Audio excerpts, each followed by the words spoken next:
역사는 미래를 밝혀주는 등불이다라는 말이 있습니다.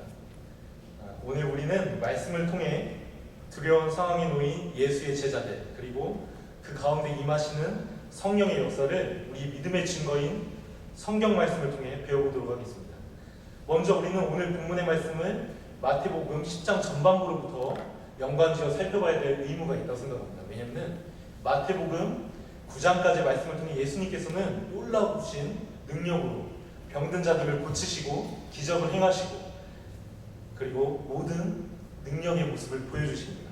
이런 예수님을 보면서 우리는 예수님이 누구인지 살펴봐야 될 의무가 있는데, 예수님은 바로 하나님 자신이십니다. 이분이 우리의 진정한 구세주이시라는 것을 우리가 깨달을 수 있는 성경 구절이죠. 그리고 10장으로 넘어오면서 예수님께서 무엇을 하십니까? 하나님 나라를 함께 세울 소수의 일꾼을 세우시고 그들에게 예수님이 행하셨던 능력과 권세를 나눠주시고 그들에게 복음을 전하는 사명을 주십니다. 그래서 제자들은 예수님께서 주신 능력을 가지고 하나님 나라를 전파하기 위해서 그들이 출발을 하죠. 그런데 복음 전도를 나서는 제자들에게 예수님께서 정말 뜬금없는 말씀을 하세요. 마태복음 10장 16절 17절 말씀 한번 찾아보실까요? 마태복음 10장 16절에서 17절 말씀입니다. 찾으신 줄 알고 다 함께 읽겠습니다. 보라, 내가 너희를 보냄이 양을 이리 가운데로 보낸 것 같도다. 그러므로 너희는 뱀같이 지혜롭고 비둘기같이 순결하라. 사람들을 삼가라. 그들이 너희를 등에 넘겨주겠고 그들의 회당에서 채찍질하리라. 아멘. 예수님이 분명히 말씀합니다. 복음 전도가 만만치 않을 거라고. 시작도 하기 전에 김 빠지는 소리죠. 그리고 조금 전까지만 하더라도 능력을 행하시고 그 놀라우신 능력을 제자들에게 나누어 주시면서 담대히 하나님 나라를 선포하러 가신 예수님이 이런 말씀하시니까 제자들은 어리둥절하고 정신이 없죠. 이분이 과연 능력이 예수님이지만 왜 이런 말씀을 하실까? 정말 당황하는 그런 상황에 모여 있습니다. 제자들은 분명히 생각이 있을 거예요. 예수님이 주신 능력 가지고 복음 전하면 전도도 부흥도 그리고 기적도 일으키고 가는 곳마다 기적을 일으키니까 사람들이 야 대단해, 예수의 제자들이 너무 대단하면서 그들을 환대해줄 거라는 상황 속에 많은 상상을 하면서 그 모습만 집중하고 있는 거죠. 그들에게 다가올 핍박과 그리고 많은 상처와 고난을 생각도 않는 채 그냥 그들이 높은 곳에서 칭송받고 찬양받고 영광받는 그 모습만을 상상하면서 제자들은 떠나려고 준비했습니다. 하지만 예수님은 확실하게 말씀하시죠. 가는 곳마다 너희에게 고난이 있을 거라고. 오히려 예수님께서는 제자들이 전도할 때 좋은 일이 있을 것이 아니라 핍박받는 거라고 분명히 단호하게 말씀하십니다. 전도할 때 대접받고 좋은 일 하면은 얼마나 좋겠습니까? 그런데 우리의 신앙의 모습도 똑같죠. 우리가 살면서 가장 편한 모습으로 세상이 주는 기준 가운데서 내가 부유함을 누리고 또 믿음 가운데서 내가 하나님이 주시고 예수님이 주시는 참된 평안 가운데 있다면 너무나도 완벽한 삶이죠.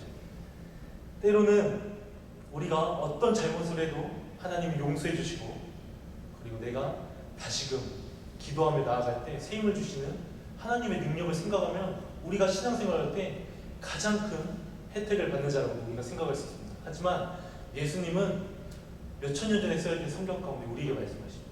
그 후에 있을 우리의 모습을 위해 증거하십니다. 제자들에게 뭘 잘못했는지도 모른 채 공회에 잡혀가서 자신을 변호해야 할 때가 있을 것이며 그리고 잘못도 없이 매질을 당하고 채찍질을 당할 거라고 말씀하십니다.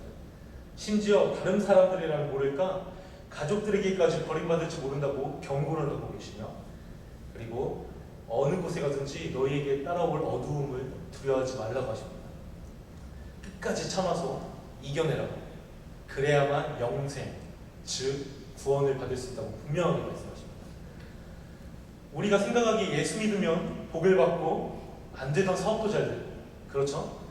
그리고 예수 믿으면 못 고치던 병도 낫고 우리가 은근히 기대하는 모든 것들이 예수를 통해서 이루어진다고. 이런 모습의 신앙생활을 하는 사람들이 모두가 속했다고 저는 생각합니다. 제가 감히 말하지만 여기 계신 성도님들 이런 생각 안 하셨다는 분이 있으시면 지금 이 자리에서 나가셔서 바로 혼자 비빔밥을 먼저 드셔도 괜찮습니다. 근데 우리의 삶이 분명하게 이런 모습이 속해 있습니다. 제가 한때 기도에 매달려 살 때가 있었어요. 믿지 않으셔도 저는 이 말씀을 선포해야 된다 생각합니다. 정말 미친 듯이 예배에 참여할 때가 있었어요. 그런데 특히 한국에서 제가 감히 얘기하자면 기도의 가장 핵심이 되는 건 금요철이라고 저는 생각했어요. 근데 금요철에서 제가 옥노아프로 예수님께 부르짖던 기도 제목들이 있었어요. 어머니 건강, 우리 가족 건강, 내 건강, 조카 건강. 우리 어머니 돈 잘 벌게 하는 거, 우리 누나들 돈 잘 벌게 하는 거, 우리 매형 사업 잘 되게 하는 거, 나도 돈 좀 벌게 하는 거. 그리고 운전할 때 사고 안 나게 하는 거, 뭐 하게 하는 거 다 내 가족 기도하니까 1시간이 지나더라고요. 그리고 나갈 때 어찌나 든든하죠. 그리고 엄마가 그 다음날 전화하다가 어제 뭐 했냐, 엄마 내가 기가 막히게 기도했다. 1시간이 됐고 아유 기도 많이 했네 해서 뭐 했냐 해서 뭐 했다 하니까 엄마가 야 근데 너는 왜 그런 기도만 하냐, 왜 진정 네가 외쳐야 될 기도는 하지 않고 왜 이렇게 인간적인 기도만 하냐. 그래서 제가 아니 기도에도 뭐라네. 제가 엄마와 같이 그때 열띤 토론을 했는데 그때는 제가 엄마 말이 뭔지 귀담아 듣지 않았어요. 왜냐하면 저는 제 기도가 맞다고 생각했기 때문입니다. 내가 원하는 것에 응답하시는 예수님, 그리고 가장 좋은 길로 인도하시는 예수님, 내 인생에 핍박이 있으면 안 된다고 저는 믿었거든요. 하지만 저의 신앙은 처음부터 잘못되어 있었거든요. 그런 모습들이 왜 잘못됐는지 계속 말씀을 통해 배워보겠습니다. 우리가 남들처럼 떵떵거리며 살기 위해서 예수를 믿는 거라면 저는 그 또한 맞다 생각합니다. 그리고 영원한 생명을 얻기에 예수를 믿는다면 그것이 가장 맞는 정답이라고 저는 확실하게 선포하겠습니다. 생명을 전하는 것이 우리가 해야 할 일이라고 분명하게 말씀하시고, 그러나 그 생명을 전하는 것이 쉽지 않습니다. 정말 복잡해요. 그냥 믿기도 어려운데 우리에게 자꾸 너무 많은 것들을 강조하세요. 그냥 믿으면서 나아가는 것도 부족하지만 우리에게 행동을 원하십니다. 본문이 기록된 마태복음 10장을 보면은 예수님께서 12제자를 선택하신 후 전도 현장으로 그들을 파송하죠. 그리고 제자들의 전도할 현장은 박해와 고난이 있고 순교를 당할 수 있는 곳입니다. 그래서 예수님은 보라 내가 너희를 보냄이 양을 이리 가운데로 보내신 것 같고 그러므로 너희는 뱀같이 지혜롭고 비둘기같이 순결하다. 양이 이리 가운데로 들어간다고 생각을 해보세요. 왜 들어갈까요? 죽으러 가는 거나 마찬가지. 양과 이리는 함께 공존해서는 안 될 존재죠. 그런데도 예수님은 제자들을 이리가 들끓는 그곳으로 보냅니다. 그리고 오늘 본문의 말씀에서 예수 믿는 자들에게, 복음 전하는 자들에게 엎친 데 덮친 격으로 사람들이 말하죠. 복음 전할 때 이유 없이 핍박받는 것도 너무 서럽지만 사람들이 없는 말까지 만들어내면서 그들을 핍박합니다. 저희가 24절과 25절을 다 함께 읽겠습니다. 마태복음 10장 24절과 25절입니다. 다 함께 읽겠습니다. 시작. 제자가 그 선생보다 높지 못하나니 제자가 그 선생 같고 종이 그 상전 같으면 조카도다. 집주인을 바알세불이라 하였거늘 하물며 그 집 사람들이냐. 아멘. 자, 뭐라고 말하고 있는지 저는 솔직히 이 성경을 읽고 이해가 안 됐어요. 제가 한글 능력이 떨어졌으면 몰라도 많은 성경과 주석과 강해를 찾아봤죠. 뭐라고 말하냐면은 복음 전하는 사람들에게 귀신이 들렸다고 분명히 말하고 있는 거예요. 사람들이. 조금 표현을 달리하자면 복음 전하는 자들이 미쳤다고 말하고 있는 거예요. 이 당시 사람들이. 문제는 사람들의 이 비방의 말은 예수님 당시 복음을 전하는 자들에게 죽음을 불러일으킬 수 있는 너무나도 무서운 말들입니다. 복음을 방해하는 적대자들이 예수님의 기적 사건을 보면서 사사건건 할 말들이 무엇인지 우리가 기억을 해야 돼요. 분명하게 기억해야 됩니다. 뭐라고 비난하고 박해를 했냐면 바로 예수님께서 바알세불의 힘을 빌어서 기적을 행한다고 말합니다. 여러분 바알세불이 누군지 아시죠? 네. 그냥 바알세불이 아니라 마귀 중의 왕입니다. 예수님이 어떤 분이세요? 마귀 중에 왕보다 못하신 분인가요? 아니죠. 근데 이들이 예수님이 바알세불의 힘을 덧입어서 복음을 전한다고 말하고 있어요. 기가 찰 노릇이죠. 그렇죠? 예수님이 바알세불의 부하라고 박해받는 현장 속에서 예수님이 말씀한 고난과 핍박이 시작됩니다. 이미 9장 34절을 보면 우리가 알 수 있지만 마태복음 12장 24절이 더 정확하게 이 말씀을 표현하고 있다고 생각해서 제가 대표로 읽겠습니다. 바리새인들이 듣고 이르되 이가 귀신의 왕 바알세불을 힘입지 않고는 귀신을 쫓아내지 못하느니라 하거든. 정확하게 설명하고 있죠. 여기서 마태복음 10장 24절에 예수님이 바알세불의 능력이 없이는 어떠한 기적도 행하지 못한다고 말하고 있습니다. 제가 이 부분에서 약간 정의의 주먹에 힘이 약간 들어갔어요. 근데 금방 풀어졌어요. 왜냐하면 그 다음 말씀을 어떻게 이어가야 될지 답답해서. 그런데 우리가 마태복음에 나오는 두 번의 기사를 통해 보았고 네 복음서 모두 사람들이 예수님을 향해 바알세불, 곧 귀신의 힘을 빌려 능력을 행하는 자라고 비난하며 귀신 들렸다고 기록해놓고 있습니다. 이것은 예수님께서 얼마나 심각한 비난을 받았는지 표현이 되고 있는 거죠. 하나님의 아들인 예수는 하나님의 아들입니다. 그분은 곧 하나님이십니다. 믿으십니까? 네. 예수님은 바알세불 따위의 종이 아니십니다. 우리가 이것을 확실하게 붙잡고 나가야 되는 사실이죠. 이에서 우리가 예수님을 적대한 사람들이 예수님을 바알세불이라고 표현했던 것, 예수님이 분명히 경고했던 너희가 그런 비난받을 각오를 하고 복음을 전하고 하나님 나라를 선포해야 한다고 우리에게 말씀하셨던 그 말씀이 증거되는 겁니다. 우리가 복음을 전한다고 해서 이 말씀이 꼭 우리에게 적용되는 것이 아니라 우리의 매일의 삶이 우리는 복음 전하는 자들의 삶으로서 살아야 된다, 그 말씀입니다. 그렇다고 해서 무작정 나가 산나름에서 복음질 전도하고 그냥 지나가는 사람 붙잡고 복음을 전하는 게 아니라 내 모습에 내 인격이 내 행동 자체가 복음 전하는 자들로부터 변화되어야 됩니다. 그래서 내 가정에 영향을 미쳐야 되고 내 자녀에게 영향을 미쳐야 되고 그리고 나아갔을 때 주변 사람 가장 중요한 공동체인 이 교회, 이 하나님의 재단에서 여러분이 삶에 영향을 미치는 자들을 변해야 되죠. 그렇지 않다면 여러분들도 나도 충분히 바알세불의 능력을 힘입는 자들이라는 비난을 받을 능력의 그런 자들이 된다는 것을 우리가 분명하게 우리 마음속에 인식을 해야 됩니다. 예수님은 이리와 같은 세상으로 들어가서 전도하는 제자들을 격려하며 용기를 주는 말씀을 분명히 하고 계십니다. 그 말씀의 핵심은 26절과 28절에 말하죠. 그들을 두려워하지 마라. Don't be afraid. 정말로 예수님이 너무 걱정됩니다. 얼마나 생각하고 고민하셨겠어요. 제자들이 그곳에 갈 때 너무 아끼고 사랑하는 제자들의 그 핍박과 고난의 모습을 이미 아는 예수님이 그들에게 진정으로 말합니다. 두려워하지 말라. 옛날이나 지금이나 세상이 두렵다는 것은 똑같죠. 똑같습니다. 예전에 박해를 받았다고 해서 그들의 삶이 우리보다 더 두려운 것이 아니라 현대를 살고 있는 우리의 삶도 똑같이 두려운 거죠. 빠르게 변하는 세상이 두렵고 불투명한 우리의 미래가 두렵고 영적으로 사탄의 역사가 두렵고 불안합니다. 그리고 나의 하루하루의 생계가 불안하고 앞으로의 내 미래, 미국에서의 내 삶의 두려운 미래, 우리가 갖고 있는 모습이 아닌가 저는 생각합니다. 본문에서 두려워하지 말라고 하는 예수님이 왜 두려워하는지 우리가 생각해 보겠습니다. 첫 번째, 예고로 고난의 두려움이기에 우리가 두려워할 필요가 없죠. 우리가 미래하는 예고와 예고된 두려움과 예고된 문제는 우리가 조금이라도 준비했을 시간이 있죠. 그래서 우리는 그러한 예고된 두려움을 두려워할 필요가 없습니다.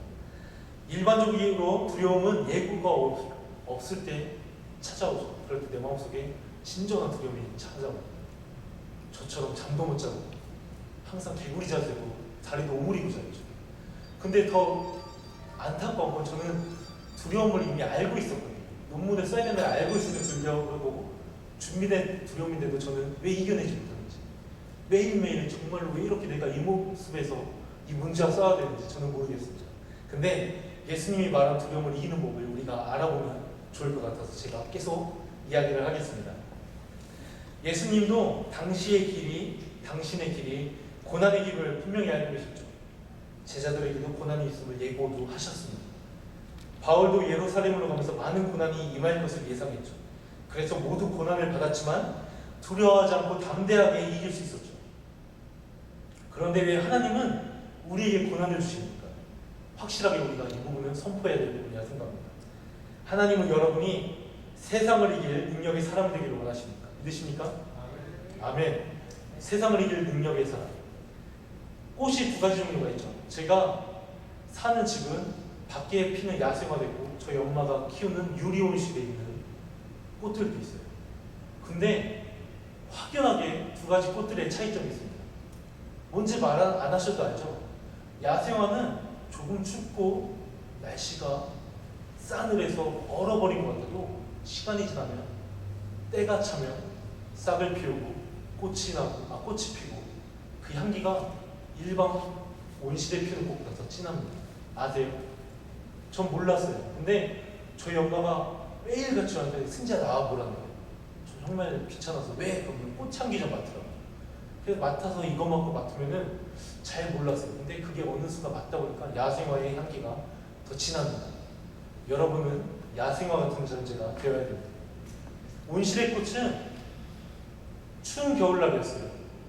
저랑 엄마가 외할머니 댁에 가는 바람에 제가 급하게 있다가 온실 문을 좀 열고 갔거든요. 이틀을 외할머니 댁에서 지내고 왔습니다. 꽃이 다 죽어있더라고요. 제가 엄마에게 등짝을 얼마나 맞았고 저희 엄마가 우시면서 꽃을 바라보시는데 꽃보다 내가 이렇게 혼난 짓을 했나? 그런데 저희 엄마의 정성이 깃든 몇 년의 수고였기 때문에 제가 이해는 하지만 제가 분명하게 알았던 야생화와 온실에 피는 화초의 차이. 하나님은 여러분을 야생화가 되기를 원하십니다. 지금의 고통은 여러분이 더욱더 굳건해지고 예수님의 고난과 그들의 예수님이 초대할 천국의 자리에 참여하기 위해 준비되는 모습이라 저는 생각합니다. 제가 한 번은 한국의 마커스라는 찬양팀이 있습니다. 혹시 아시나요? 한국에서 가장 잘 나가고 가장 인기 많은 찬양팀입니다. 그런데 김남국 목사님이 제가 그 예배를 참석했는데 다른 건 기억도 안 나요. 찬양을 못 불렀는지 기억 안 나요. 근데 그분이 옥막 소리 질렀던 부분이 여러분 그리스도인으로서 만족하시는 거, 행복하시죠. 그러니까 사람들이 다 아멘 하는 거예요. 전 그때 아멘 안 했어요. 왜 안 했냐면 잘 못 들었거든요. 근데 딱 한마디 제 가슴을 치는 말씀을 하시더라고요. 그리스도인은 편하려고 부른 자들이 아니라 그리스도인은 편하려고 부름받은 존재가 아니라.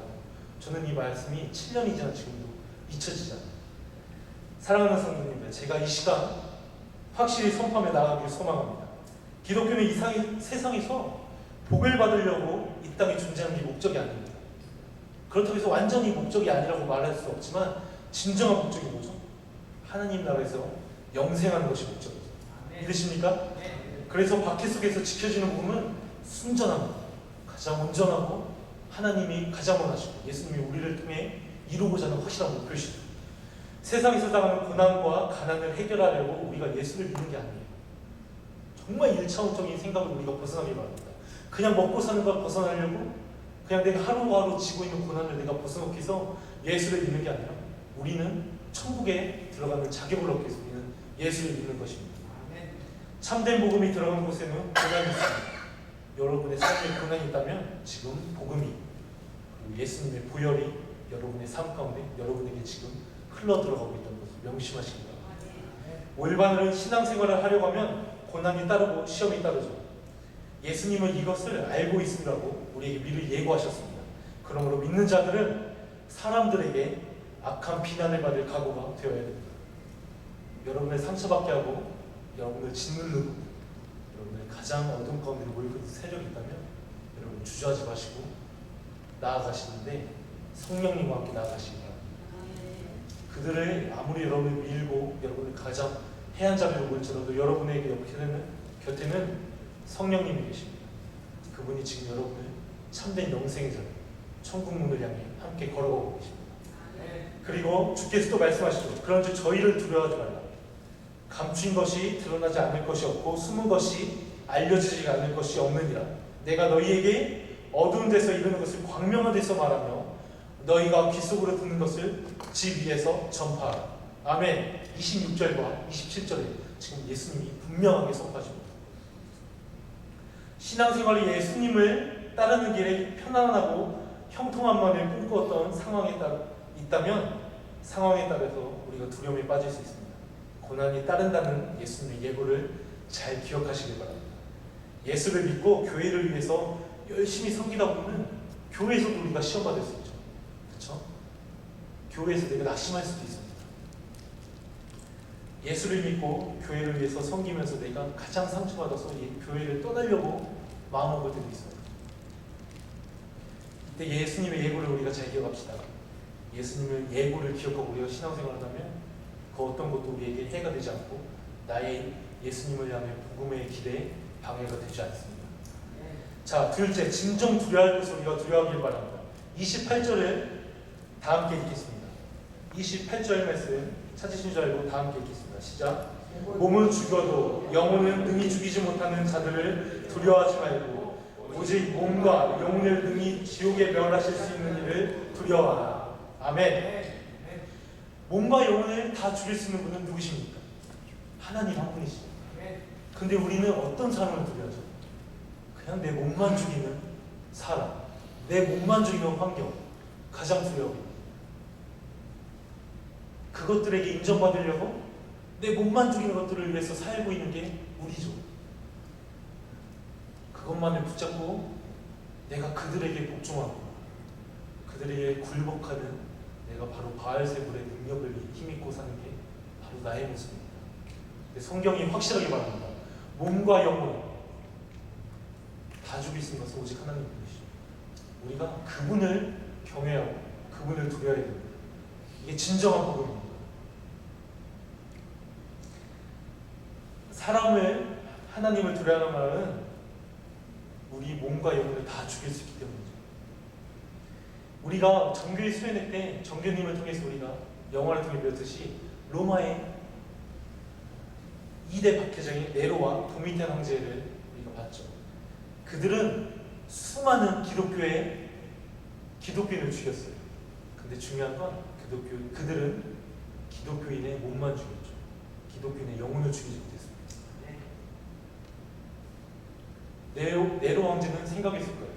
내가 이들을 죽이면 그들이 나에게 굴복할 겁니다. 다시 한번 말합니다. 네로는 예수를 믿는 크리스천들의 몸만 죽였습니다. 영혼을 죽이지 못했죠. 오히려 그 영혼을 더욱더 단단히 해서 후세 우리까지 예수님의 복음이 전파되었습니다. 여러분, 두려워할 것은 오직 하나님뿐이십니다. 아멘. 지금도 여러분 마음속에 나의 몸만 죽이는 것을 위해서 내가 살고 있다면 여러분 담대하게 그들 향해서 나의 시선이 돌아져 있다면 그 시선을 지금 다시 하나님께 돌리는 귀한 믿음의 터닝포인트의 시간이 되기를 간절히 바랍니다. 아멘. 제가 저의 간증을 짧게 이야기할게요. 제가 미국에 오기 위해서 한 권사님을 만나게 됐어요. 기도에 능력 있으신 분이셨어요. 공주에 사십니다.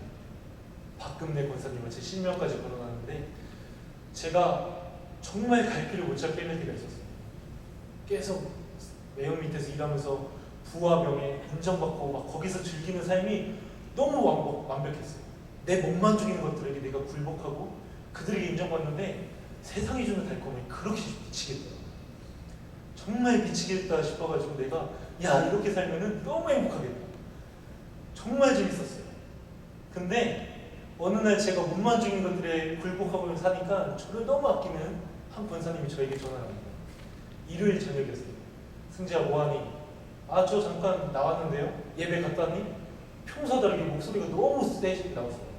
아 예배 오전에 갔다 주니까 저녁 예배 갔다 왔니? 아 오전 예배 가서 저녁 예배 안 갔다니까. 예배를 위해 목숨 걸라고 내가 말했더니 막 갑자기 화를 내시더니 지금 이 번호로 전화를 하라고 전화하시는 거예요. 그래서 무작정 저는 전화를 했죠. 너무 무서웠기 때문에. 근데 전화를 받으신 분이 안녕하세요. 전 누구 권사입니다. 다음 주 중에 저를 한번 만나줘. 그냥 다짜고짜 약속을 하세요. 언제 시간이 되시나. 그래서 제가 알겠다고 한 다음에 하루 휴가를 냅니다. 그리고 차를 몰고 공주를 향하게 되죠. 근데 딱 어느 아파트에 내려서 초인종을 누르려고 하는데 갑자기 심장이 타들어가는 듯한 느낌이 들어요. 너무 뜨거웠어요. 이게 무슨 느낌일까 하다가 그냥 저도 모르게 정말 근 2년 만에 진심으로 기대했던 거예요. 하나님 무슨 말인지 모르겠지만 내 심장이 왜 뜨거운지 모르지만 여기서 일하는 애들 가운데 내가 좋은 일이 있겠다. 그리고 초인종을 눌러서 갔더니 자꾸 사관님 어머니처럼 머리도 하얗시고 모르겠어요. 막 믿음의 포스도 있으시고 정말 눌리더라고요. 가자마자 신발을 벗으면서 이리 오라고 했는데 그냥 정말 높은 사람을 대면한 듯한 두려움이었어요. 근데 가서 있는데 두 분의 또 다른 권사님이 있어서 세 분이 저에게 오자마자 잘 왔다고 틈을 두들기시더라고요. 그런데 갑자기 누구라고 하시더라고요. 저는 생전 처음 보는 분들 앞에서 거실에서 이렇게 누웠습니다. 너무 부끄러워서 가슴에 손을 얹고 그들 앞에 누웠죠. 근데 갑자기 그분이 하시는 말씀입니다. 내가 너를 위해서 함승재 씨를 위해서 기도해 주겠다. 근데 모르겠어요. 그때 그 표현할 수 없는 그 두려움도 있지만 자꾸 표현할 수 없는 감정이 제가 설교로 그 감정을 글로 써보려고 노력했는데 안 되더라고요. 근데 갑자기 그 권사님이 방언을 기도하면서 저에게 손을 딱 댔어요. 근데 쾅 댄 것도 아니고 딱 됐어요. 근데 너무 찌릿찌릿하고 가슴이 너무 아프더라고요. 그냥 망치로 때린 느낌이라고 하면 정확할 것 같아요. 그 정도로 아팠어요. 제가 막 소리 질렀어요. 근데 그 두 권사님이 왜 오셨나 봤더니 제 손발을 잡으시더라고요. 그래서 저는 붙잡힌 채로 그분이 그냥 살짝 기도를 해요. 정말 제가 눈물이 나는데 부끄럽기도 하고 다 커가지고 보니까 그래서 제가 안 울려고 발버둥치다가 그분이 여기 치는 걸 멈췄는데 제가 우는 거예요. 계속 울기 시작했어요. 근데 그분이 세 분이 제 몸을 붙잡고 기도하면서 한 5분을 짓눌렀어요. 정말 눌렀어요. 5분이 돼서 제 몸이 진정이 됐어요. 저도 너무 부끄러워서 벌떡벌떡거리는데 멈추시 안 멈추더라고요. 근데 그분이 저희 딱 이러더라고요. 승재야, 가서 한 달의 시간을 줄 테니까 여기 아픈 거 다 풀고 응어리 다 풀고 오라고. 뭔 소린지 모르겠더라고요. 무슨 소리냐니까 기도 똑바로 해서 응어리 다 풀고 오라고. 근데 그러고 나서 차를 몰고 제가 다시 사는 대로 안양으로 오는데 2시간 만이 걸렸는데 무슨 생각인지 모르겠어요. 우선 첫째, 뭔가 해야겠다 싶어서 라디오 주파수를 기독교 방송으로 맞춥니다. 들어본 적도 없어서 제대로. 근데 찬송이 계속 올라가요. 그러면서 저의 하루하루의 삶이 변화합니다. 왜 변화됐냐면 우선 한 달에 만나야 되는데 또 눌러오면 아플 생각이 끔찍하더라고요. 정말 끔찍했어요. 너무 아파가지고. 그래서 정말 기도했어요. 아침에 일어나면 기도하고 핸들 붙잡고 기도하고 막 찬송 들으면 영감나고 기도하고. 근데 제가 그렇게 한 3주 가까이를 어떤 기도를 했냐면요. 그 권사님한테 안 혼날 기도. 권사님에게 어떻게 하면 이걸 풀까? 그래서 그분은 어떻게 당당해볼까? 왜냐하면 그분이 저를 보고 어떤 미소를 지셨는데 제 모든 것을 다 아는 듯한 미소였어요. 벌겨벗겨진 느낌이어서 제가 내가 우선 그분한테 당당해져야 돼. 그래서 3주일간의 내 기도의 목적은 하나님이 아니라 그 권사님을 향한 기도였죠. 근데 저는 내 몸만 죽이 쓰는 사람을 위해서 기도합니다. 근데 3주가 지나서 기도의 깊이가 없는 거예요. 근데 어느 날 제가 새벽에 일어나서 말씀 보는 중에 제가 깨짐이 있더라고요. 우선 제가 그분을 저에게 모십니다. 같이 기도를 하죠. 그분을 만나기 일주일이 남은 상황이었어요. 기도가 깊이가 달라지더라. 삶의 목적이 변화된 게 진짜 느껴지더라고요. 내가 이렇게 하나님이 다시금 내게 임하는 게 느껴지는 그 떨림과 두려움. 너무 감사한 그 두려움이 떨림이 저를 휘잡았습니다. 그리고 일주일 후에 제가 그분을 만나뵈러 가죠. 뭔가 당당하지 못했지만 한 달 전보다는 약간 저에게도 여유가 생기는 듯한 모습이 있었어요. 그냥 그분 앞에 나아갔습니다. 근데 다행히 다른 권사님이랑 한 분 권사님 그분만이 저를 모시더라고요. 그러니 승재야 누구라고 다짜고짜 다 풀고 왔냐고. 근데 거기서 내라는 거 확실하게 안 했어요. 그래서 제가 꽤 푼 것 같습니다. 이 한마디죠. 근데 그분이 막 처음에 기도하시더니 저를 누르는 거예요. 근데 그 와중에 제가 하나님께 집중했던 모습들. 근데 그냥 제가 저의 모습을 간증한 게 아니라 눌렀는데 진짜 안 아프고 그분이 그때보다 계속 더 꾹꾹 누르는데 정말 안 아팠어. 근데 저도 울고 권사님이 울었어. 정말 많이 껴안고 그때 이러시다. 네가 이제 참된 예배자. 이 모습으로 나아가자. 그러면서 저에게 여호수아 1장 9절의 말씀을 주십니다. 제가 이제 대표를 읽어드릴게요. 내가 내게 명한 것이 아니냐. 마음을 강하게 하고 담대히 하라. 두려워하며 놀라지 마라. 내가 어디로 가든지 내 하나님 여호와가 너와 함께 하느니라 하시니. 하나님이 자꾸 저에게 미국에 다시 가라는 사인을 주셨고 제가 느꼈는데 제가 거부해서 여호수아 1장 9절의 말씀을 듣는 순간 제가 그때 당시 다니던 모든 걸 정리하고 직장도 정리하고 제가 다시 한번 나아갑니다. 그때 권사님이 저에게 칭찬하시면서 소고기 사주셨거든요. 그때 점심에 정말 맛있더라고요. 근데 마음껏 먹으려 했는데 제가 그때 훨씬 많이 먹었던 친구보다 한 4인분 먹었던 것 같아요. 꽤 많이 당황하셨던 것 같아요. 지금 연락 잘 안 되거든요. 이 영상을 보시면 연락이 다시금 되는 그런 역사가 일어났으면 좋겠습니다. 제가 진정으로 나의 몸을 죽이는 것에 집중하지 않고 하나님이 나의 영과 몸을 죽이는 하나님께 집중했을 때 일어났던 놀라움입니다. 모두가 가지고 있는 경험이라 생각합니다. 그리고 우리가 하나님의 보호하심을 믿고 두려워하지 말아야 됩니다. 29절을 제가 우선 대표해서 읽겠습니다.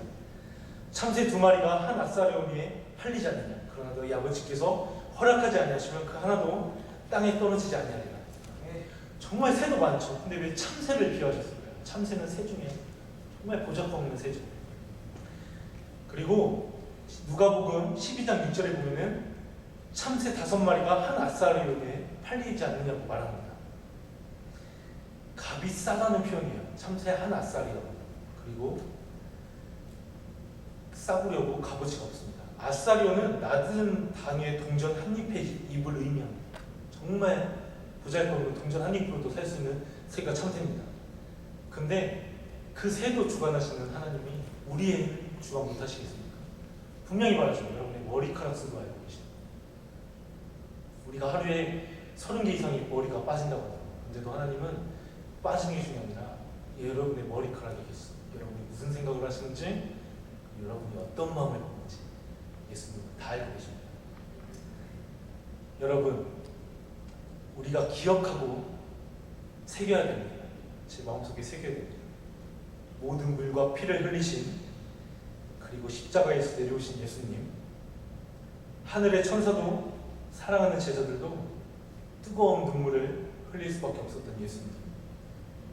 수많은 시간들, 그리고 수많은 기억들, 이 모든 것들이 끝일 수 있었지만 자신의 죽음으로 모든 것들을 되돌리신 예수님. 하늘 보좌 버리고 이 땅에 오신 예수, 그분이 우리를 위해 찢기고 상하셨습니다. 마지막 그분이 우리에게 남긴 한마디, 그들 향해 외친 한마디, 저들의 죄를 사하소서.